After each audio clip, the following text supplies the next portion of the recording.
Patreon's got a new feature where you can collaborate on posts with other creators. And I wanted to give you a brief overview of how this works and maybe some strategies around it, some of the pros and cons. Potentially, it's a great way to grow your audience because you have one post that is shared to two audiences and allows you and the other creator to each get in front of a brand new audience that's theoretically like-minded.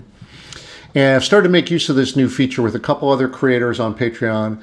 I just want to give you my experiences with it so far.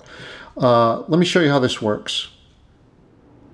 Earlier this week, my friend Amelia and I did a live Zoom call where we were talking about rethinking social media. This is a part of her new series that she's doing. This was the first episode.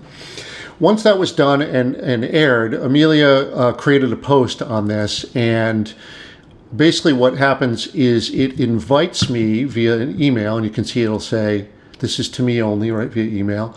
Amelia has invited you to collaborate on a post. Here's the post that she created. And you have two options. One is to accept the invite, but really what I want to do is make sure that I preview the post first. So let's do that. It takes you to a page where you can either decline or accept. And when you hit accept for being a collaborator on this post, here's what happens. It's going to send out an email to your entire list. So for instance, this was Amelia's post. And now when I click accept, it's going to send out to my entire mailing list on Patreon. Now for the folks at Patreon, there's a couple things I'd change about this feature here. The first one is I would like the ability to opt out of the email sending because I may not want to have this notify everyone. I would like to have more control over that. I might like to have it as a part of my Patreon, as part of my collection, but I may not wish to actually send an email out for a variety of reasons, one of which is just maybe I've sent too many this week already, for instance. The other thing that would be really, really great to be able to do would be to click accept, but to schedule the post as well, so I don't have to remember and send it out when I want to send the email out, because you really don't have any control over that right now. So I'm going to click accept, and this is going to send an email out to the entire list. I'm now a collaborator on the post. I click OK, and this will send out this note to everyone on my list. And let me show you what that looks like once it arrives in everyone's inbox. So here's what this looks like.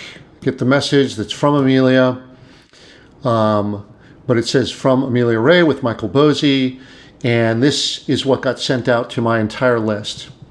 Here's the only issue with this, right? It's basically this is a message from Amelia to my list.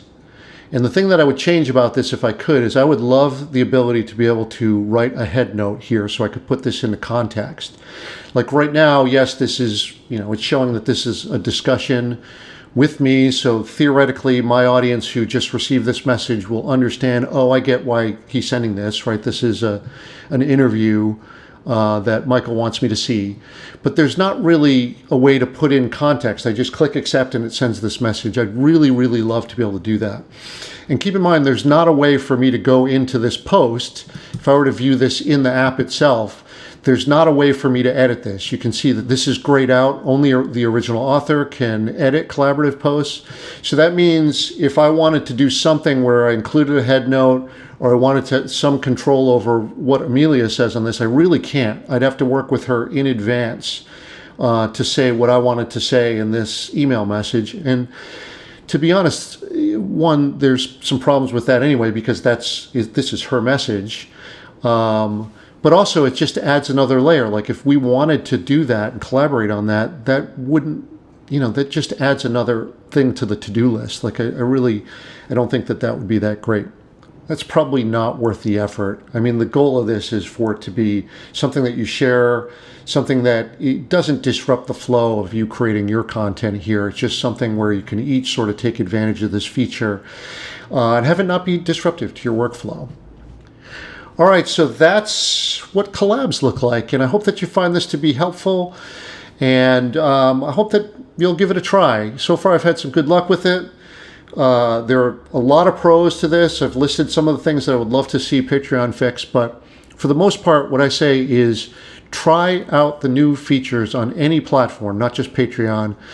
A lot of dev time goes into creating these new features, and my feeling is that the platform will favor those users who are making use of the new features and all that dev time that they've put forth. So be an early adopter. Try it out. And if you got questions about what you've seen so far or when you're trying it, I'll do my best to answer it if you load this into the comments. This is part of a whole series that I'm doing on platform audits for independent artists. And it's Patreon and well beyond Patreon for social and streaming. And I hope that you find this to be beneficial, because the big platforms are not working for us. So we got to get small and use alt platforms. And I want you to succeed as much as I want myself to succeed. So again, hope you find this to be helpful.